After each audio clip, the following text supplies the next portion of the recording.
Zdravím všetkých ľudí pri novom videjku na mojom kanáli. Som strašne excited dneska, strašne sa teším, lebo mi prišiel tento dolár, ktorý vlastne už teda tým pádom skompletizoval moju zbierku amerických strieborných mincí. Vysvetlím vám, čo som vlastne kolektoval a prečo.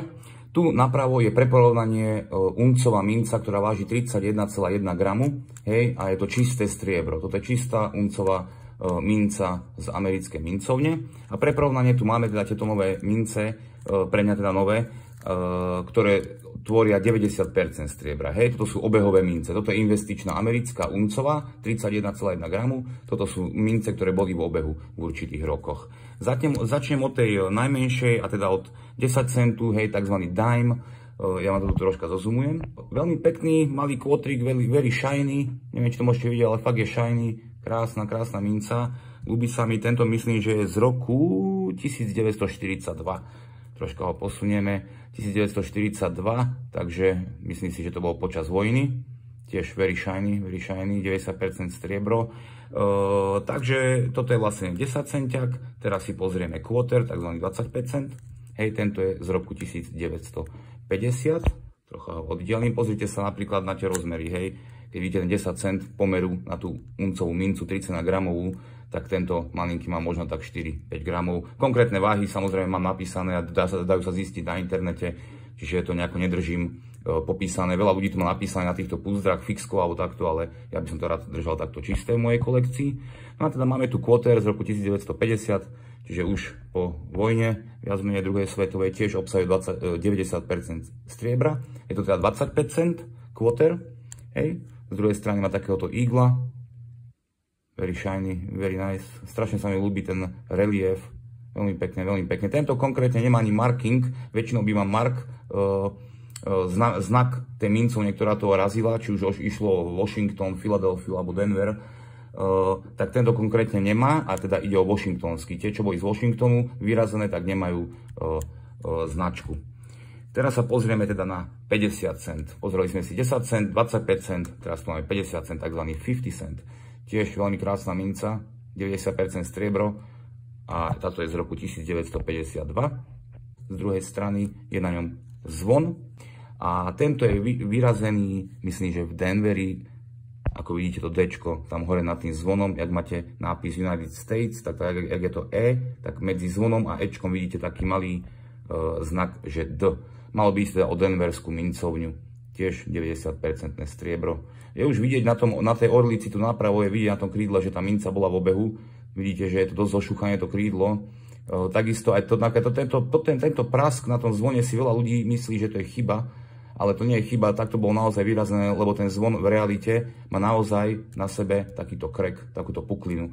Takže to vyražali aj na mince. Samozrejme, na iných minciach, ak máte nejakú chybu alebo ste zaznamenali, nedaj Bože, nejaký double vyrazenie, tak sa môže jednať o veľmi vzácne mince. Hej. Tieto sú ničím vzácne, akurát tým, že sú 90% striebra v sebe, čo majú a nejakú možno numizmatickú hodnotu vzhľadom na vek.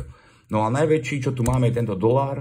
Ten už je dosť veľký, vidíte, táto má 31,1 gramu, táto minca, a táto má nejaký 24-25.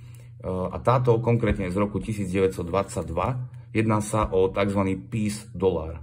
Vysvetlím prečo, lebo z druhej strany, ako môžete vidieť, z druhej strany, tu dole vidíte názov Peace, tzv. Mier.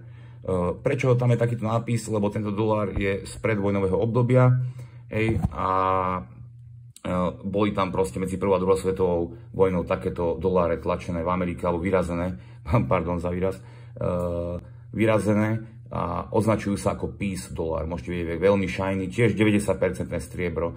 Preto som vlastne túto zbierku aj robil kvôli tomu, že som chcel mať celú kolekciu týchto obehových mincí v kvalite 90% striebornej. Lebo môžete mať, dnes zoženiete quarter kdekoľvek v Amerike, aj tu, ale ide o nejaký novorazený, po roku myslím, že 67 už prestali dávať do mincí striebra. Minimálne nie v obsahu 90%, robili sa 40%. A potom už tam není vlastne žiadny vzácny kov. Takže myslím si, že mám moju zbierku kompletnú a veľmi ma to teší. Dokopy môžem povedať, v striebre je tu asi tak 20-30 eur, keď to prepočítame, ale reálna akože hodnota, za čo by sa to dalo predať a tak ďalej, tak môžem povedať, že tento stal 30 eur, tento stal 15 eur, tento stal 6,50 a tento stal 5 eur. Takže dokopy tu máme nejakých 50 eur, 55, hej, nejako okolo tejto hodnoty sa to nejako pohybuje. S tým, že táto uncová stala nejakých 40 eur, ale v striebre je tam teda nejakých 26-28 eur. Aj keď je čistá, ale ako keď rátame dnešné ceny striebra pri 85 centov za gram, tu je 31,1 gramu, tak nemám teraz po ruke kalkulačku, ani som až teraz v takom móde, že by som to tu kalkuloval, ale je tam okolo 26-28 eur, lebo tie ceny sa pohybujú každý deň, každú hodinu, minútu, jak aj teraz hovoríme, takže je ťažko kalkulovať ceny.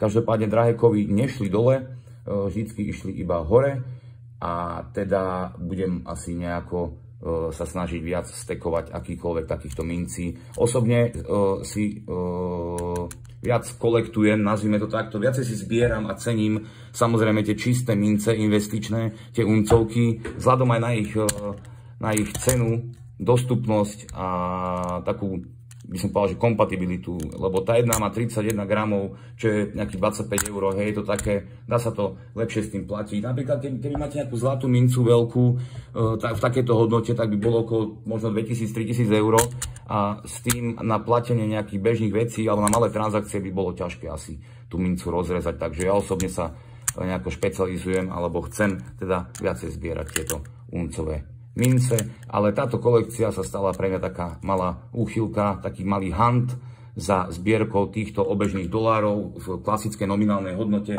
od 10 centov do 1 dolára.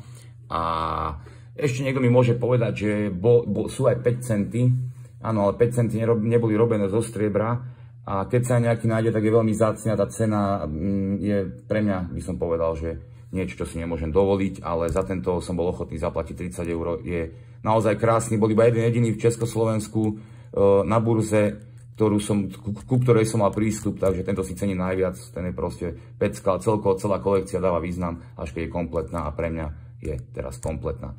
Takže ďakujem, až ste si pozreli toto video, možno som vás motivoval do niečoho podobného. Každopádne vám budem držať palce a zostaňte so mnou, dajte nejaký odber, koment, niečo a uvidíme sa pri ďalšom videu.